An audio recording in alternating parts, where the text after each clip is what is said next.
I hit a camber in the road. The road was a little bit wet. My tyres weren't warmed up, and I subsequently pirouetted down the road.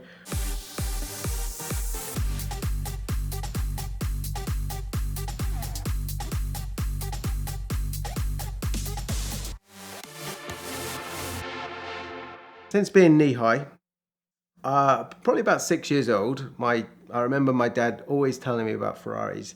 In particular, Ferrari Dino was one of his favourites. Very, very pretty lines. Again, it's on my hit list one day. Did have an opportunity to swap one of my cars, which was a Ferrari 360 Spider. Probably about 15, maybe it was 16, 17 years ago, I had a 360 Spider. It was the third Ferrari I'd owned. It was the only Ferrari I've ever lost money on. Right? So you live and you learn. Anyway, I went to sell this 360 Spider. A little bit gutted because I'd lost about £20,000 on it over less than a year. I had it advertised. I had a chap call me from Scotland, which is the complete opposite end of the country from me. He said, look, I've got a Ferrari Dino, 246 Dino. I love your 360 Spider. Would you consider taking this Dino in Part X against your 360, and I'll give you £10,000 as well, which I would normally have gone for that kind of deal. Back then, the 246, the Dino, was not worth the money it is right now, but it was the other end of the country, and this was really before the days of going on the internet, putting a quote out there and getting a company to easily transport it down for little money. It was a lot more hassle back then to do it. So unfortunately, I made the wrong decision in hindsight, and I turned it down, sold the car. And that's a regret of mine. So one day I will have a Dino, but nowadays that was probably about £50,000. A good 246 now is over £300,000. So a 360 Spider nowadays, I sold that car I think for £60,000. It's probably the same value now, right? Whereas the £50,000 Dino has now become £300,000. So you live and you learn these things. Anyway, the 360, I sold it. I was trying to be sensible. I got to an age where, right, I've done the Ferrari thing. All my Ferraris had been red up to that point. I'm going to be sensible. So what do? Well, you buy a red British phone box for a time being to hit that red element. I did that, but then I found this itch. I don't know what happened, but when I had my 360 before, I never really liked the Challenge Stradale. And then suddenly, I don't know, I saw pictures of it and I just saw a different element to the Stradale, the lower lip at the front, just the meanness, these tiny little changes that they made to the car that just had such a presence, and even the stripe down the middle. My sensible streak ended quite soon and I decided that was it. I wanted the Challenge Stradale. However, I was really quite specific in the Challenge Stradale I wanted. So I wanted a black car. Being in the UK, it had to be a right-hand drive. I wanted the stripe, the tricolor factory stripe down it. I wanted yellow calipers. I wanted a roll bar, and I wanted the Alcantara interior, and anything else like the subwoofer or the stereo was a bonus. However, there was probably maybe one or two out of the 1,300 or so Challenge Stradales ever built in that spec. So I probably looked for about 6 months to a year, no luck, and decided, well, if I can't get the one I want, I'm just going to build it. So there was no real cult following to the Challenge Stradale at that time. This was 12 and a half years ago when I decided to do this build. Instead, I bought a standard Ferrari 360 Modena in black, and that's all I needed. It was an F1 car. It was a really, really good example. It had 19,000 miles, full Ferrari history. The country or the world was still in recession. Nobody was buying houses. No one was buying supercars apart from mad people like me. However, it made prices very, very cheap. So I managed to get this car for just over £40,000, and I could sell it all day long, way more than that nowadays. But it was my base car, and it meant that I had to find all of the bits that Ferrari used to create the Challenge Stradale. So you look at it, and you look at a Challenge Stradale, and you think, well, it's just a body kit, some wheels and a couple of little things, some carbon mirrors. However, when you start digging into it, you look at the parts diagrams for these cars, you start studying them, you find out and you put together a spreadsheet and you realize that 4 pages down, Ferrari did a heck of a lot of changes on these cars to create the Challenge Stradale. They stripped out all the carpets, they did completely different interiors, Alcantara, all of the tunnel in the car, it's all carbon fiber. All the switches are in different places, they all do different things. You've got launch control on the car, you've got carbon fiber door cards, carbon fiber bits in the engine, all these little things. Carbon ceramic brakes from the Ferrari Enzo. Lots of weight saving really was the main goal of it. They shed about 100 kilos from the normal Ferrari 360. So my 41,000, let's call it, pound car quickly started to get into the realms of actually buying a Challenge Stradale. So back then, to give you an idea, a Challenge Stradale, like I say, did not have the cult status it does to this day. So you could pick one up, and I remember there was one for £60,000, but it wasn't the spec I wanted. It was a blue car, lovely, lovely car, but 60,000. I had 40, and then I needed to get this car looking like this car. So I managed to, over the space of a few months, get the majority of parts to start recreating and building this car, this Modena, as a Challenge Stradale.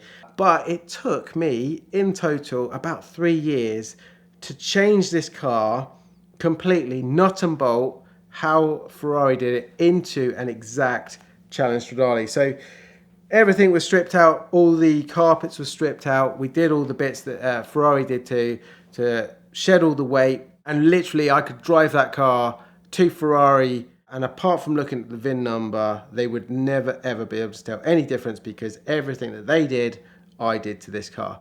Did I do the wrong thing is the question. Should I have just waited? Should I have just bought a different colour at 60,000? And the answer for me is always no. The reason for that is because if I had a £200,000 Challenge Stradale, most of them you'll find are garage queens now, because they're worth so much money. They were limited numbers. So I would never have used that car that I created as my daily driver. Literally, I drove that car every single day. In my old career in IT, I used to drive that car up and down the country, visit customers. They couldn't believe I would turn up to fix their large format plotter for Hewlett-Packard in a Challenge Stradale. So I had a lot of fun in that car over the last 12 years. I call it miles per smiles, and I had a lot of smiles. There is not one other car that I've kept in my life more than 3 years. Most of them after 2 years I'm bored. It takes me a year to sometimes sell one of these things. I get in that car to this day every single time I drive it. If I'm down, if I need to get rid of a bit of stress, I drive that car, and it is the best thing. I love it. Current build that I've got at the moment, a lot of people ask me, well, why don't you use your car? It's not an original. You could take all the bits off of it to create this Challenge Stradale Spider. I'm like, no. I'm never going to change that car. It's going to stay as it is. Both my daughters have grown up with the car, and both of them squabble who is going to have this car when I pop my clogs. So being my daily driver, over the last 12 years, I have driven it. It's probably got about 100,000 miles on it. I can't be 100% sure, because during that build, we changed the dash. I put a genuine Stradale cluster in there, the carbon fiber cluster with the famous yellow gauges on there. The stupid mistake I made was I sold all the old stuff that came off of the original car and forgot to take a note of the original mileage when I actually sold that. So it's got to be about 100,000 miles of smiles put on that car. Some of the crazy things that I've experienced, I have actually spun that car 3 times. One of the reasons I love the Challenge Stradale, it kind of goes with the ethos of the F40. It was stripped out, it was lightweight, it was a purpose-built car. It was a road track car, the Challenge Stradale, and it was actually the concept was started off from the Challenge car. They used the Challenge car, unlike the subsequent builds for the Scuderia, the Speciale. They used the road car and they stripped out things. They did it the vice versa on the 360. So it's a bit of an animal. If you don't respect it, it will bite you in the arse. And the car has bitten me 3 times now.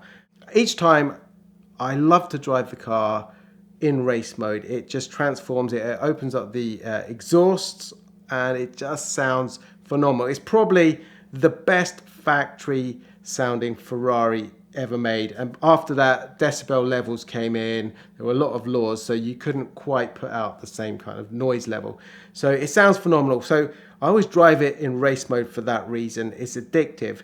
But what happens in race mode is it turns off some of the driver aids. And when it's a little bit wet, it can be a bit of a handful. So one particular journey was, I hit a camber in the road was a little bit wet, my tyres weren't warmed up, and I subsequently pirouetted down the road, clipped the back end, went up a curb. Embarrassing moment. It's one of those things, if you fall over, you get up quickly, make sure no one's looking. So I drove off and then got home. It was actually not far from my house. Got out the car, had a look, and there was a massive chunk out of my rear wheel. But amazingly, the tyre had retained all of its air.